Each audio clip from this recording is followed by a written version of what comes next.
Buenas tardes, jóvenes. El día de hoy es un placer estar nuevamente con ustedes, especialmente en segundo básico, sección A. El día de hoy vamos a tratar un tema bastante importante para lo que es Europa y se puede decir que para nuestros tiempos. ¿De qué dirán ustedes? Es un tema bastante dinámico que nos va a traer mucha historia. Hay muchos puntos importantes en los cuales ustedes tienen que anotar. ¿Por qué? Porque es base de nuestra historia, es base de la historia de Europa y para ello empezaremos al final del tema. Vamos a dar un tiempo estipulado por si hay preguntas. Lo importante acá, jóvenes, es que ustedes vayan anotando los puntos más importantes. Si tienen dudas, también anótanlas, que aquí vamos a ir anotando lo más importante y ir deduciendo cada día y respondiendo cada pregunta que ustedes tengan. Bueno, el tema el día de hoy es el imperio o el nuevo imperio de Carlos Magno, más conocido como Carlos Magno. ¿Quién es Carlos Magno? Primero vamos a saber un poco de su historia, quién fue el padre, cómo fue que él llegó a tener un imperio y cuál fue su forma de gobernar y por qué aún hasta en nuestros días este imperio es bastante conocido. ¿Qué fue lo que nos dejó este imperio?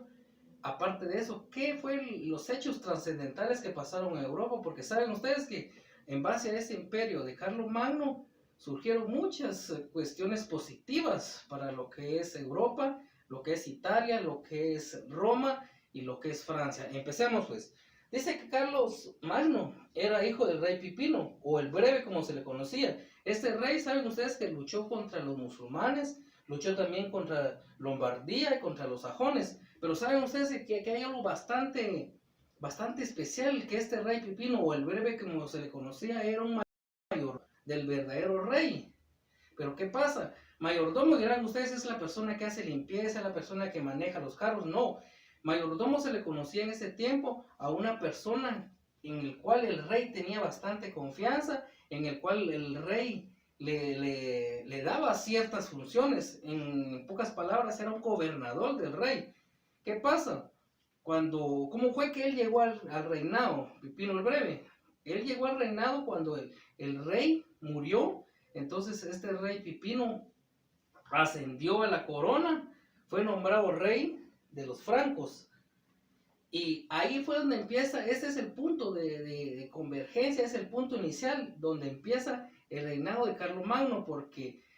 Porque a la muerte del rey Pipino el Breve, él dice que él hereda su corona a sus dos hijos, que era Carlomagno y Carlomán.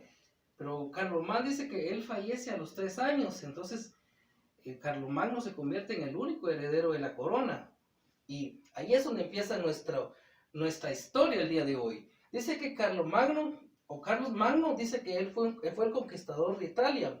Fue nombrado por el Papa León III como emperador. Y ustedes dirán, ¿qué tiene que ver el Papa? ¿Y por qué el Papa lo nombró a él como emperador de Roma? ¿Saben ustedes que el rey Pipino o el papá de Carlos Magno dice que él era un fiel protector de la Iglesia Católica? Hubo un tiempo cuando todos los territorios de Europa estaban en guerra. Los lombardos y otras naciones dicen que se levantaron contra la Iglesia Católica. Entonces Pipino el Breve fue una persona bien astuta, porque dice que él se volvió protector de la Iglesia Católica. Él sabía que a través de la religión era un medio de opresión en esos tiempos. Entonces, ¿qué hizo? Dice que él protegía al Papa.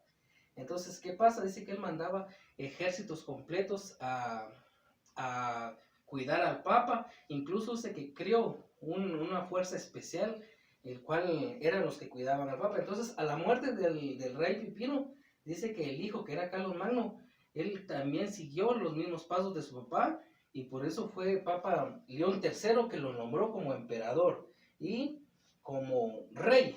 Entonces, desde ahí es donde ustedes se pueden dar cuenta hoy en día.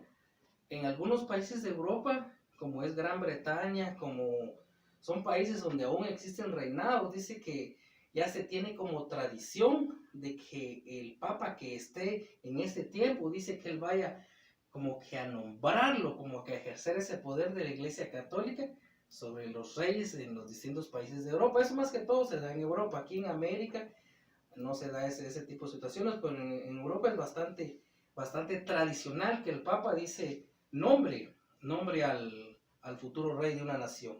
Bueno, continuando con nuestros temas, nuestro tema del día de hoy. Espero que no se vayan a aburrir, vamos a seguir platicando.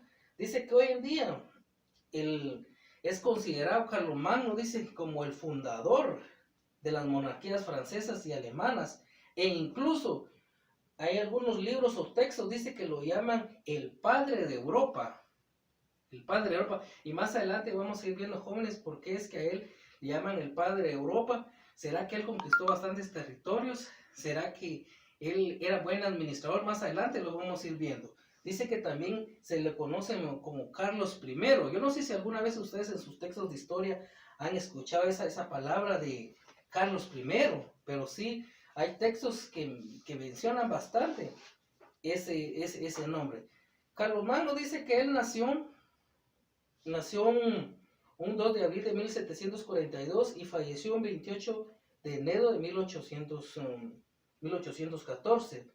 Él dice que fue rey de los francos y rey de los lombardos. Ahí es donde empieza nuestro punto de estudio el día de hoy. ¿Saben ustedes que al momento que el papá de Carlomagno falleció y que Carlomagno fue considerado rey, dice que él tenía una agilidad para poder mantener estabilizado su imperio? Él lo hacía a través de un orden bastante trascendental, él lo hacía en un orden de bastante orden, valga la redundancia, tenía bastante sabiduría. ¿Y por qué era que él tenía bastante sabiduría? En el tiempo cuando él estuvo viajando junto con su padre, dice que ellos iban a bastantes provincias y ellos iban aprendiendo bastante de las distintas provincias las cuales iban conquistando, y por eso es que Carlomagno, a la hora de llegar al poder, a la hora de ser rey, a la hora de ser declarado emperador, él tenía una astucia para manejar su poder y para ejercer un control. Bueno, vamos a empezar hoy en día para entender un poco cómo es que Carlomagno tenía su imperio y cómo fue que fue trascendiendo, porque Carlomagno, no crean que solo fue rey o fue emperador de un solo lugar. Saben ustedes que hubo un tiempo donde él fue rey de Alemania, de Francia y otros territorios, o sea que el reinado de él se extendió por bastantes lugares. Pero ¿qué pasa cuando hay demasiados territorios y solo hay un rey? Ahí fue donde Carlomagno utilizó bastante la sabiduría la cual había obtenido a través de los viajes, a través de las guerras, a través de las conquistas. Entonces todo eso lo unificó y logró ordenar y mantener su reinado durante cierto tiempo. Entonces, el día de hoy, jóvenes, vamos a tratar de resolver un poco o a tratar de ordenar los puntos principales a través de un organigrama, el cual veremos acá en el pizarrón. Ustedes van anotando porque es parte de la tarea que se les va a estar solicitando. Entonces, ustedes vayan anotando, ustedes pueden ir investigando. Hay bastante historia relacionada a eso. Entonces, nosotros el día de hoy, por carecer de tiempo, vamos a tratar de ser breves con la historia que estamos tratando el día de hoy. Como les mencionaba, si tienen preguntas al final del tema, las vamos a ver y vamos a tratar de resolverlas. Empecemos. Tema del organigrama es Carlomagno y su nuevo imperio. ¿Por qué? Porque al momento que él recibió el reinado, saben ustedes que él empezó a formar nuevo imperio. Las cosas que su papá había dejado quedaron atrás, entonces él empezó una nueva de gobierno. ¿Y cómo lo hizo? A través de una organización de gobierno bien ordenada. Entonces, acá como primer punto tenemos cómo fue que Carlomagno organizó su gobierno. Entonces, ahí me cuentan ustedes si lo pueden ver bien. Dice que Carlomagno, dice que él ejerció su gobierno sobre sus provincias, sus estados, y lo tenía ordenado de la siguiente manera. Tenía el ejército, también tenía una administración. O sea, solo para que se den cuenta cómo es que esos términos ya se venían manejando en el tiempo de este rey. O sea, si se dan cuenta, ustedes no era cualquier rey, sino un rey que sabía bien lo que estaba haciendo. Entonces, imagínense qué capacidad o cuántos territorios tenía él a su cargo para entender bien la administración. Si se dan cuenta aquí, todo lleva un orden jerárquico, como él es que ordenaba sus territorios. Pero había alguien que lo ayudaba en este punto, y era un emperador. Si se dan cuenta, él tenía organizado, su organización de gobierno era la siguiente forma. tenía su ejército, tenía una administración central y un emperador. Pero saben ustedes que estos estaban a cargo de un emperador, y este emperador era el que le pasaba la información al rey. Por eso se dan cuenta aquí, todo esto tiene un conectivo lógico y tiene un orden. Todo esto, como ustedes lo están viendo acá, eran distintas fases que él tenía para administrar su gobierno, pero el que le llevaba la información, el que le pasaba los asuntos más importantes, era el emperador, el cual era una persona de confianza que tenía el rey. Otra cosa más importante que también nos llama la atención es cómo él tenía organizada su economía. Saben ustedes que era un país bastante próspero. Él su economía dice que la tenía basada en agricultura, que ustedes como ya saben es la siembra, la agricultura. También tenía los que eran pequeños o medianos terratenientes, que eran los latifundios. También estaban las reservas. Y tenemos acá los pequeños parcelarios, que si se dan cuenta siempre están de abajo. Aquí era la siembra, los pequeños terratenientes, las reservas que eran, y las pequeñas parcelas. Pero si se dan cuenta, todo esto igual emerge, todo tiene un colectivo, pero todo esto iba para una forma de tributar al gobierno. La otra parte, cómo él que tenía organizada su sociedad. O sea, si se dan cuenta, jóvenes, no era cualquier gobierno. Él tenía su orden jerárquico, él sabía a quiénes ir, a quiénes buscar a la hora de que hubiera necesidad. Dice que su sociedad o su estado, se puede decir, lo tenía organizada con los siervos, tenía campesinos,